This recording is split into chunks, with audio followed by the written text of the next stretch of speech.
지루성 피부염이 주로 발생하는 부위는 두피와 얼굴입니다. 이 중에서 두피로 지루성 피부염이 발생할 경우 두피염 자체의 증상뿐 아니라 또 다른 고통이 따르게 되는데요. 바로 탈모입니다. 지루성 탈모를 다루기에 앞서 모발에 대한 기본적인 내용을 먼저 알아보겠습니다. 두피의 모발은 하루 0.3mm 정도 자라고 한 달이면 1.2mm 정도 성장한다고 볼 수 있습니다. 두피의 모발은 하루 평균 100개 전후로 빠지게 됩니다. 그 주기에 따라서 자라고 빠지게 됩니다. 모발에서 가장 중요한 주기는 바로 생장기입니다. 전체 모발 중 85%에서 90%의 모발에 해당하는데요. 생장기 모발은 3년에서 10년간 꾸준히 자라게 되는 것입니다. 생장기를 지난 모발은 다음 주기인 퇴행기로 이어집니다.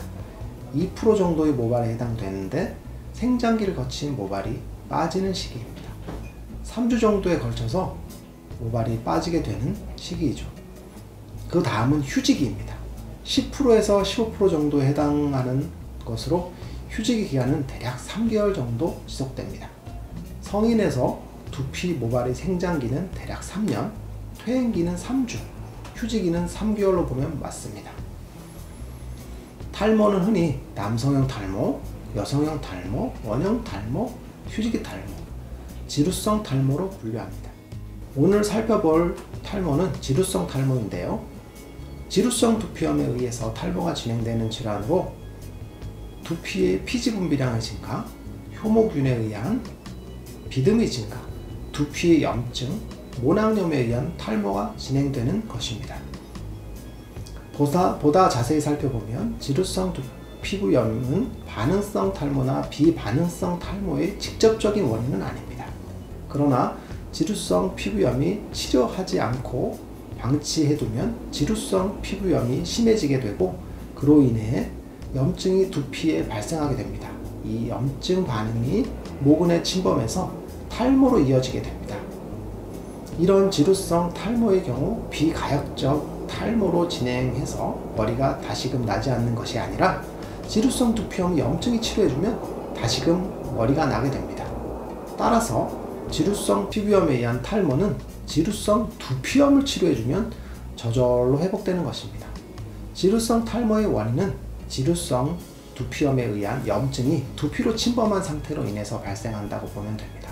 즉, 지루성 두피염에 의한 두피 염증이 발생하고 두피의 염증이 점차 모공으로 침범하여 모공에 침범한 염증으로 인해서 모낭이 파괴되어 탈모가 진행되는 것입니다.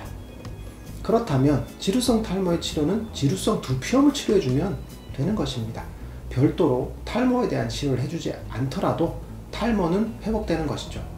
우선 지루성 두피염 자체에 대한 치료를 해주게 되면 두피의 염증이 소실되어 모낭에까지 염증이 사라지게 되고 그로 인해서 모낭이 정상적인 주기로 진입하면서 모발이 다시금 나게 됩니다. 요약해보면 지루성 두피염의 염증을 치료해주면 지루성 탈모는 자연히 회복된다고 보면 됩니다. 이러한 이유로 지루성 탈모의 경우 치료 후 모발이 곧바로 생장기로 바로 진행하게 됩니다. 즉, 두피의 염증이 사라지고 나서 바로 모발이 자라게 되므로 남성형 탈모나 여성형 탈모와 달리 원형 탈모의 치료와 유사한 형태를 보입니다. 원형 탈모의 경우 휴지기 상태를 벗어나게 되면 곧바로 모발이 자라나서 새싹 나듯 동시에 모발이 증가하게 되는데요. 지루성 탈모 역시 모발이 다시 나게 됩니다.